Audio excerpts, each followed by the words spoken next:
brushes, go ahead and use them. But I don't paint like Bob Ross, so I wish you'd give this technique a try and compare it. It's a dry canvas. I start out with dry canvas. I think it helps the clouds out better. I'm going to use this color. It's called plum gray for my sky. Maybe not the whole sky, but just I'm going to throw some plum gray up here and see what happens. Maybe just a little Venetian red in here. And now the rest I'm going to do with titanium white. If you're new to the channel, I just dip my brush in linseed oil just to get a little saturated, and then I grab my color off my palette and I wipe my brush off with a paper towel. Now I'm going to come in here and put some titanium white around the spots I didn't hit. It'll help it look like clouds when we're all done blending the sky in. So titanium white. It's picking up some of the plum color as well. You see that? So you get a lighter sky color there. Very good.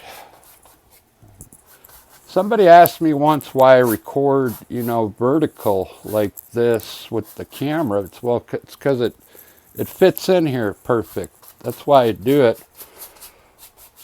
Plus, the other reason is if I make a short video, I can use this footage in a short video because the camera was vertical. But all right, there's our sky. I think I'm going to have to put my mountains a little lower now because I forgot I was going to have two mountains in there. But all right, that's enough color on there. Let's get a blender brush. Let's blend the dark color first.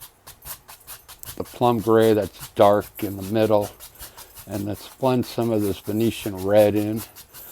And then lightly hit your lighter colors. Wipe your brush off. Get a good blend on your sky there.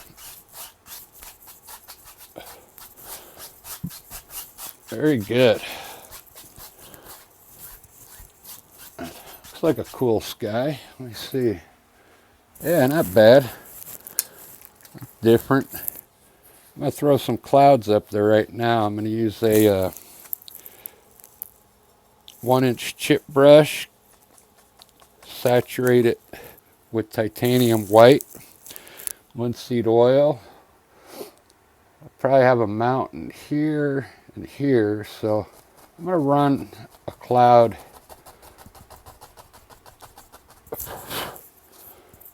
around here like this. Just stamping it in there. Get some more paint. Let's have one coming up this way to the edge. I'm going to make my clouds kind of big and round today. Instead of, I usually go across the whole canvas, but I'm going to make these kind of like bigger individual clouds today. Hopefully they end up looking layered when I'm done.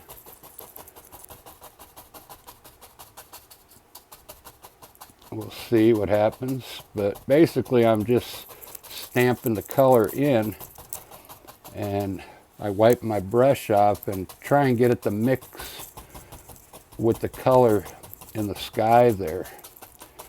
That's what I'm trying to do, and then I'm going to blend it down to soften it up.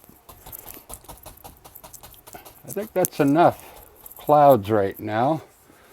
Let's take your brush and come up here and just pull a little bit down from the middle of the cloud. And then we're going to come in here and blend it with the blender brush. All right, let's blend that in real quick, see what happens.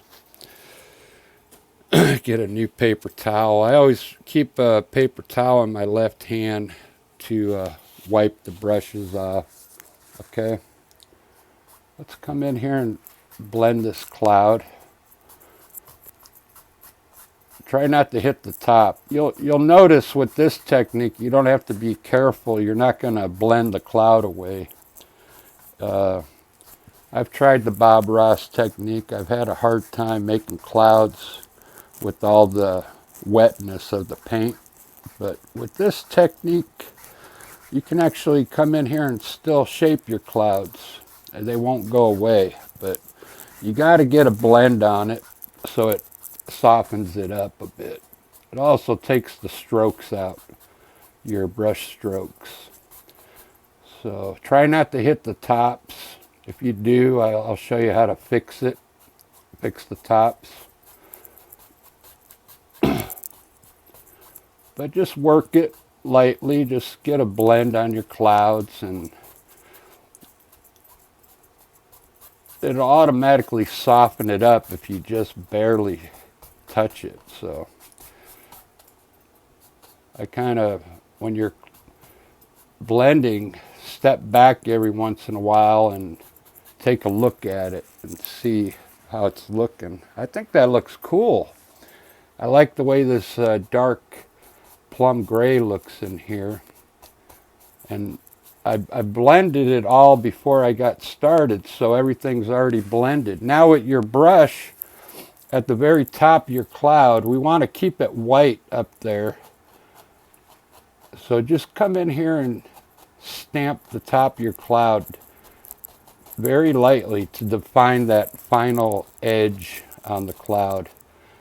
You don't have to do it everywhere, just where spots that don't look like it's looks finished, you know, like a finished edge.